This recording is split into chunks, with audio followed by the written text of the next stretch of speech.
Hey everyone, we're back. We're going to finish up going through the problems on review sheet number 2 for the log review. So we left off, we were on number 9, and let's look at it. This says to solve for x.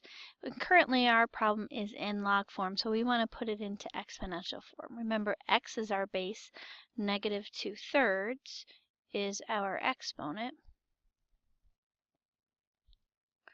And when we are solving problems like this, what we want to do is we need to get rid of this exponent because we're solving for x.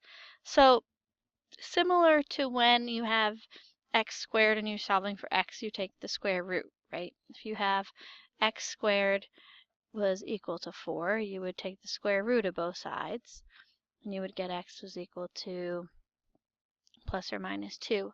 Another way you do that is the square, or x squared, if I were to take the square root of it, that would be the same as raising it to the 1/2 power. When you multiply an exponent by, or when you're raising an exponent to a power, you multiply them together. So what you want to end up doing is multiplying by the reciprocal of your exponent so that you can get the exponent of your variable to be 1. Sounds like a lot of rigmarole here, but let's go through and do it. You're going to do the same thing to both sides of your equation. So since this is x to the negative 2/3 power, I'm going to raise it to the negative 3/2 power. And whatever I do to one side, I have to do to the other.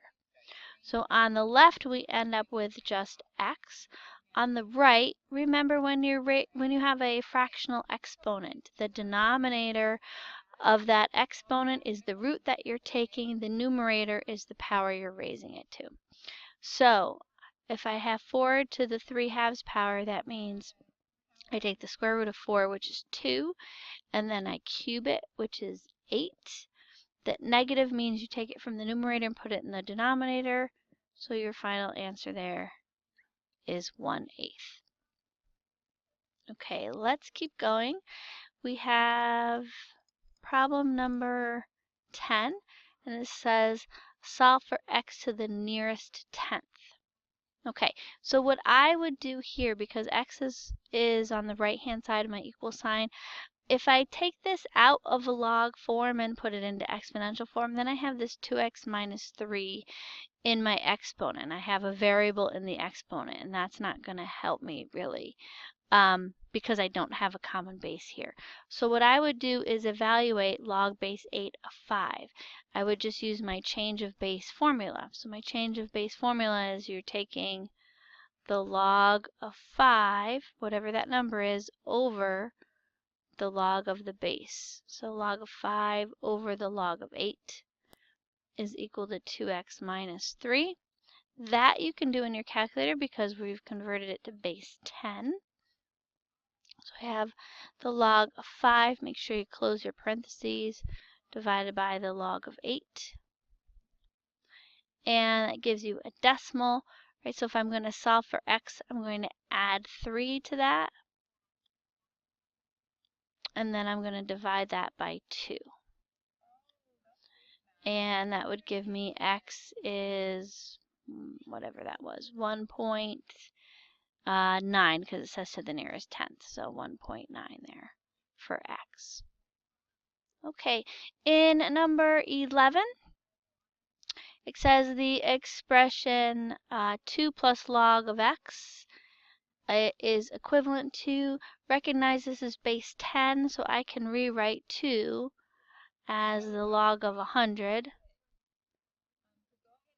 plus the log of x. And if I undo that product rule, that's just the log of 100x, option 4. In number 12, we are solving a log equation. This subtraction sign here tells me that I have to use the quotient rule. So I have log base 6 of 5 minus 2a over 3a is equal to 1. Now that I've condensed the left side into a single log, I'm going to go ahead and take it out of log form and put it into exponential form. So I end up with 5 minus 2a over 3a is equal to 6, right? 6 is my base. 6 to the first is 6.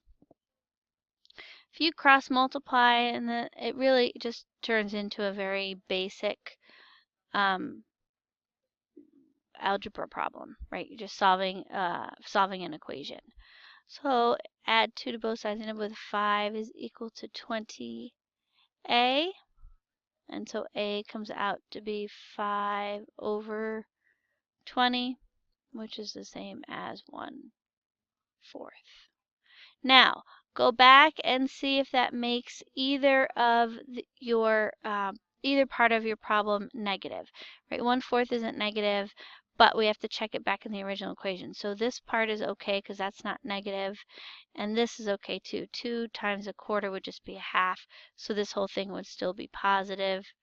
So I know that works. If that was my only possible solution and it didn't work, then I would just have a situation where there was no solution to the problem.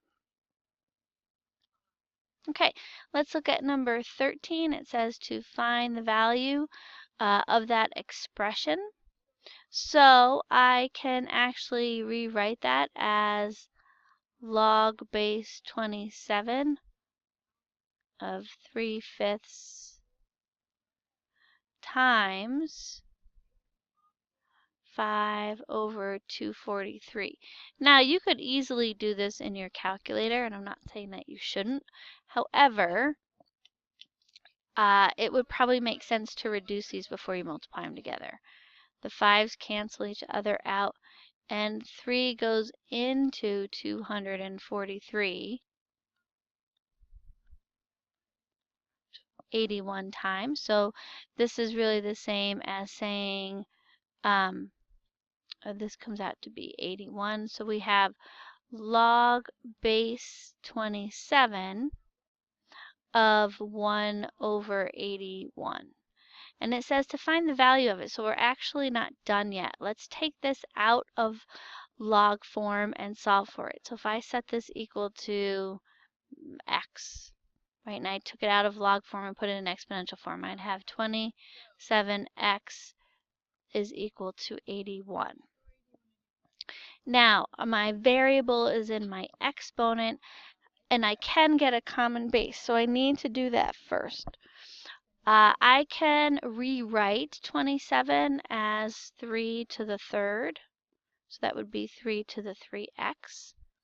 I can rewrite 81 as 3 to the fourth, and now because my bases are equal, I can set my exponents equal to each other. 3x is equal to 4, so x ends up being 4/3. There are several steps within this problem, but it's just understanding what's going on here. You are using your rules of logs to condense this into a single log, and then you have to find the value of it, meaning you have to evaluate it. So take it out of log form and put it into exponential form. Because your variable is in your exponent, you need to get a common base, so you're going to want to rewrite these. Notice I didn't change the value of anything. All I did was rewrote these numbers so that they had a common base, and then you can set your exponents equal to each other. The last problem here is also a log equation. There's a lot of stuff going on here, but let's go ahead and work through the problem. There's a couple ways you can do this, right? You can factor out a 1/2 here if you want to, so you'd end up with 1/2 times log of a times x plus 2 plus log of a times x minus 2. And this would be log base a, of 27 to the 2/3. Okay. From here, then, I would condense this out, right? So you end up with 1/2 log base a of x plus 2 times x minus 2. which is the same as saying log base A, x plus 2, x minus 2, all of that to the 1/2 power is equal to log base A of 27 to the 2/3 power. So, let's go ahead then and figure it out. Because I have log of A on both sides of my equal sign, that must mean that these two things equal each other. And I'm just actually going to go on to onto a separate page so I have more room to do this problem out. So let me go ahead and get a clean page here. So we had log base A of this equal to log base A of this, which means that these two things have to be equal to each other. So I'm going to start there. So I have x plus 2 times x minus 2 to the 1/2 power is equal to 27 to the 2/3 power. So 27 to the 2/3 power. Okay. Now this I can easily figure out, right? Remember the denominator is the root you're taking. So the cube root of 27 is 3. And then square that. 3 squared is 9. If I were to multiply these out, FOIL those out, I end up with x squared minus 4 to the 1/2 power. And now remember, I'm solving for x, so I have to get rid of this exponent, which means that I can raise both sides of my equation to the 2nd power to get rid of that. Whatever I do to one side, I have to do to the other. I end up with x squared minus 4 is equal to 81.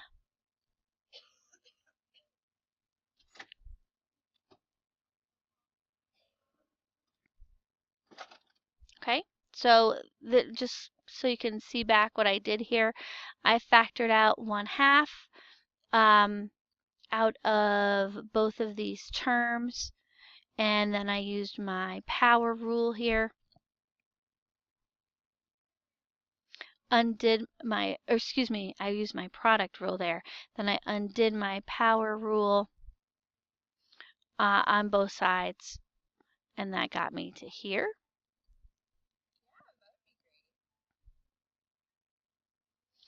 I end up with x squared is equal to 85, which means that x would be plus or minus the square root of 85. Now, remember, go back to your original problem. Square root of 85 is going to be 9 point something. I know that because square root of 81 is exactly 9, so it's going to be a little bit more than 9. Remember, I have to consider that it could be positive or negative. If I use the negative case, it would make both of these negative, so I cannot use that, which means that the only possible solution here would be the square root of 85. It doesn't say to give a decimal approximation. It just says to solve for x, and that's what we did there. And so that's all that we can do for that problem. Okay, hopefully you guys are okay with all of those. Hopefully that was helpful to you. Feel free to go back and watch any part of the video again if you want to look at those problems again or hear the explanation one more time. That's it, everybody. Take care. I'll see you next time. Bye-bye.